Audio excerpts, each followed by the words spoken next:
നമസ്കാരം. ഒഡീഷയിലെ BJD സർക്കാരിന്റെ എക്സ്പയറി ഡേറ്റ് ജൂൺ 4-ാം തീയതി അവസാനിക്കുമെന്നുള്ള വിവാദ പ്രസ്താവനയുമായി രംഗത്തെത്തിയിരിക്കുകയാണ് പ്രധാനമന്ത്രി നരേന്ദ്രമോദി. സംസ്ഥാനത്തെ തന്റെ ആദ്യ തെരഞ്ഞെടുപ്പ് റാലിയെ അഭിസംബോധന ചെയ്യവെയാണ് അദ്ദേഹം ഇക്കാര്യം വ്യക്തമാക്കിയിരിക്കുന്നത്.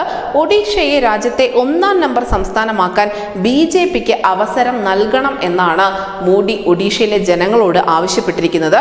ഒഡിയ ഭാഷയും സംസ്കാരവും മനസ്സിലാക്കുന്ന ഒരു മുഖ്യമന്ത്രിയെയാണ് ഒഡീഷയ്ക്ക് വേണ്ടത് എന്നുകൂടി അദ്ദേഹം പറഞ്ഞു വെക്കുന്നുണ്ട്.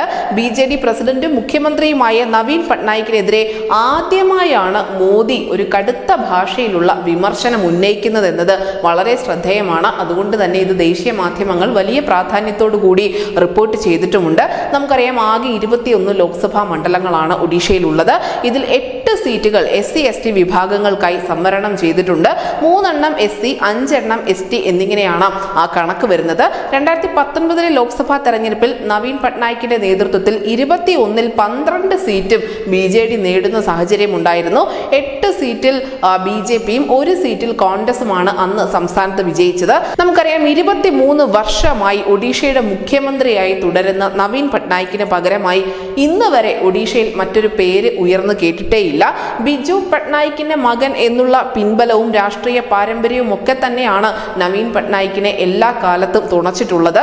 കേന്ദ്രത്തിൽ ആര് ഭരിച്ചാലും സംസ്ഥാനത്ത് കാര്യങ്ങൾ വേണ്ട രീതിയിൽ നടക്കണമെന്നുള്ള ഒരു പോളിസിയാണ്, സ്വന്തം സംസ്ഥാനത്തോടുള്ള അകമഴിഞ്ഞ ഒരു സ്നേഹം തന്നെയാണ് നവീൻ പട്നായിക്കിനെ അവിടെ പിടിച്ചു നിർത്തുന്നതും.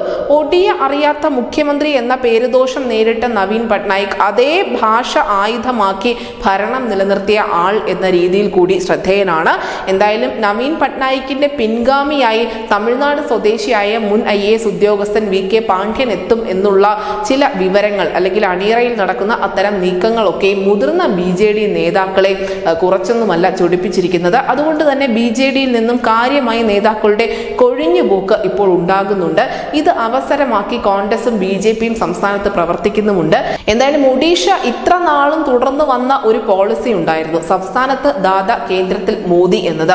ആ പോളിസി ഇത്തവണ മാറിയേക്കും എന്ന തരത്തിലുള്ള ചില അഭ്യൂഹങ്ങളുമുണ്ട്. കാരണം നവീൻ പട്നായിക്കിന്റെ പിൻഗാമിയായി തമിഴ്നാട് സ്വദേശിയായ പാണ്ഡ്യനെ അംഗീകരിക്കാൻ അവിടെയുള്ള പാർട്ടിയിലെ നേതാക്കൾ പോലും തയ്യാറല്ല. ഇത് ആയുധമാക്കിക്കൊണ്ട് BJPയും കോൺഗ്രസും നമ്മൾ നേരത്തെ സൂചിപ്പിച്ചതുപോലെ അവിടെ മുന്നേറ്റം ഉണ്ടാക്കുന്നുമുണ്ട്. എന്തായാലും ഇത്രയധികം മുതിർന്ന നേതാവായ നവീൻ പട്നായിക്കിനെതിരെ ഒരുപക്ഷെ ഏറ്റവും അധികം കാലം രാജ്യത്ത് തന്നെ മുഖ്യമന്ത്രി പദവിയിലിരിക്കുന്ന അദ്ദേഹത്തിനെതിരെ ആദ്യമായിട്ടാണ് മോദിയുടെ ഭാഗത്തു നിന്നും കടുത്ത ഭാഷയിലുള്ള ഒരു വിമർശനം എത്തിയിരിക്കുന്നത്. അദ്ദേഹം ആ സംസ്ഥാനത്തിന്റെ അമരത്തുണ്ട് എങ്കിൽ പോലും കാര്യമായ വികസനം ഒന്നും തന്നെ ഒഡീഷയിൽ ഈ കാലയളവിനുള്ളിൽ സംഭവിച്ചിട്ടില്ല എന്ന കാര്യം കൂടി ശ്രദ്ധേയമാണ്. ഇത് മുൻനിർത്തിക്കൊണ്ട് തന്നെയാണ് BJP ഇത്തവണ അവിടെ തെരഞ്ഞെടുപ്പ് കളത്തിൽ നിറയുന്നത്. News desk Indian Malayalam.